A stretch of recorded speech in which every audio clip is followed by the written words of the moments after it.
সবুজ শাক সবজি খুবই উপকারী। এভারগ্রিন 757 চ্যানেলে আপনাদের স্বাগত। আজ সবুজ শাক করব, ভিডিওটা সম্পূর্ণটা দেখুন। এর জন্য শাক নিয়েছি বিভিন্ন রকমের। ডাঁটা শাক নিয়েছি, পুঁই পাতা, কচু পাতা। এই যে এগুলি হলো কচু পাতা, এগুলি গলায় ধরে না, এগুলি ধুয়ে নিচ্ছি সব। এগুলি হলো ডাঁটা পাতা।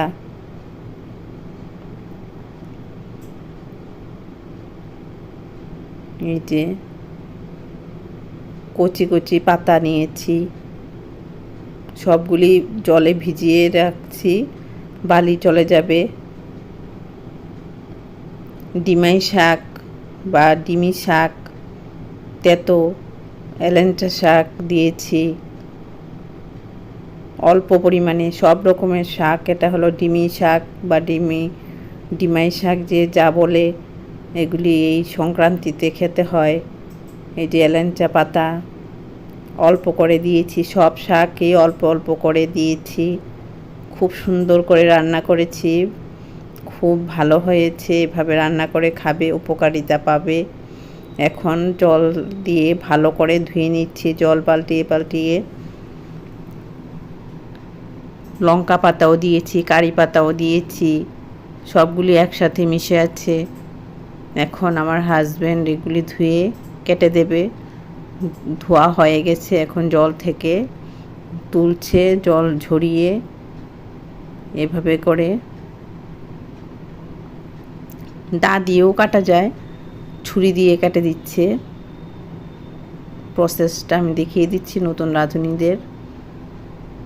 এভাবে করে কেটে আমার হাজব্যান্ড কেটে দিচ্ছে।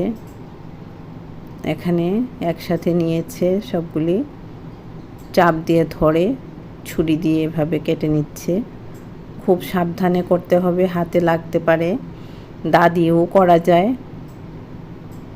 এভাবে কুচি কুচি করে নরম কচি শাকগুলি কেটে দিয়েছে। শিমের বিচি শুকনো ভাজা করে জলে ভিজিয়ে রেখেছি, খোসা ছাড়িয়ে নরম হয়ে যাবে। শাকগুলি কাটা হয়েছে, খুব উপকারী শাক। এরকম শাক বাজারেও কিনতে পাওয়া যায়, সিজনের শাক এগুলি, এই সিজনে পাওয়া যায়। বেগুন কেটেছি, ধুয়ে নিচ্ছি। বেগুনগুলি এভাবে কাটতে হবে। বেগুন ধোয়া হয়ে গেছে। কড়াই গরম করে কড়াইতে সর্ষের তেল দিলাম। তেলটা গরম করে নিচ্ছি, না হলে কাঁচা তেলের গন্ধ করবে।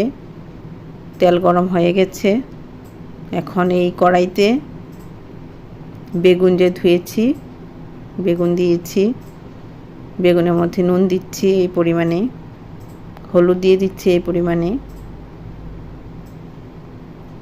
নুন হলুদ বেগুনের সাথে মিশিয়ে নিচ্ছি। বেগুনটা এখানে ভাজা হবে।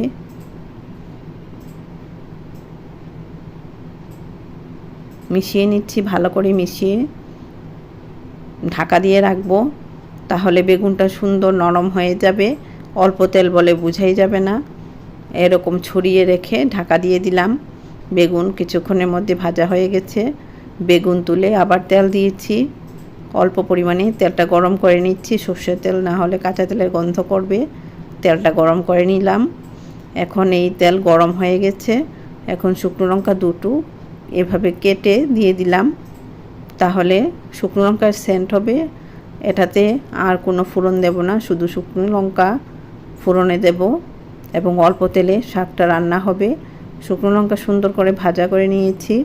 শুকনো লঙ্কা থেকে ভালো গন্ধ বেরিয়েছে, সাইডে রেখে দিলাম।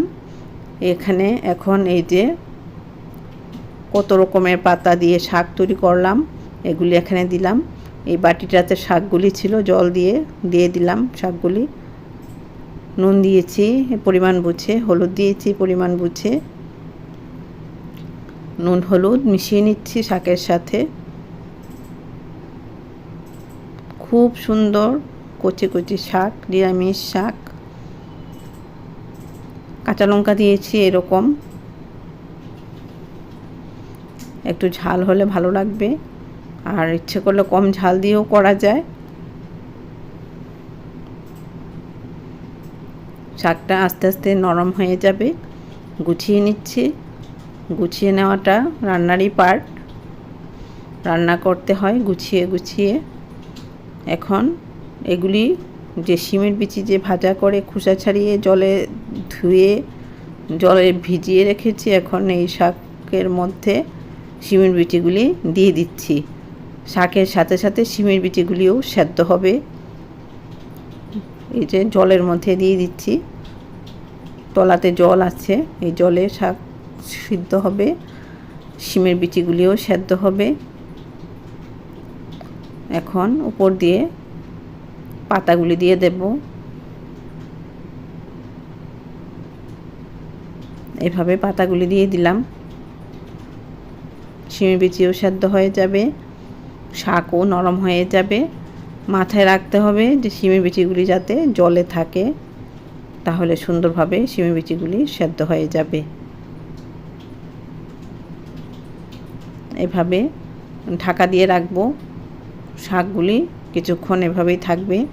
ফ্লেমটা এরকম, এই ফ্লেমে শাকগুলি সেদ্ধ হচ্ছে। ভেতরে বেগুনটা ভাজা করে রেখেছি, শাকের ফ্লেমটা আমি দেখিয়েছি, এই যে এরকম লো করে দিলাম।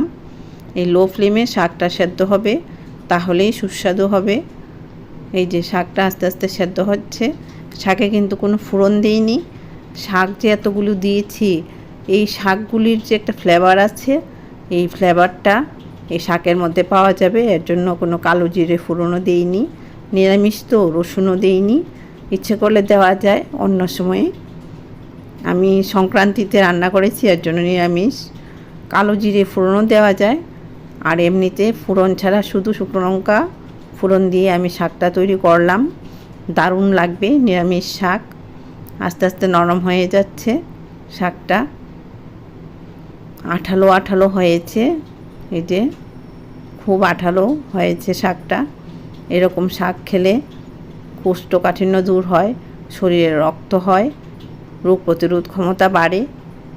এভাবে গুছিয়ে নিলাম শাকটা, খুব সুন্দরভাবে নরম হয়ে গেছে। আর এরকম যে এই যে নরম হয়ে গেছে, এরকম অবস্থায় আমি এখন ভাজা বেগুনটা এখন এখানে দিয়ে দেব শাকের মধ্যে।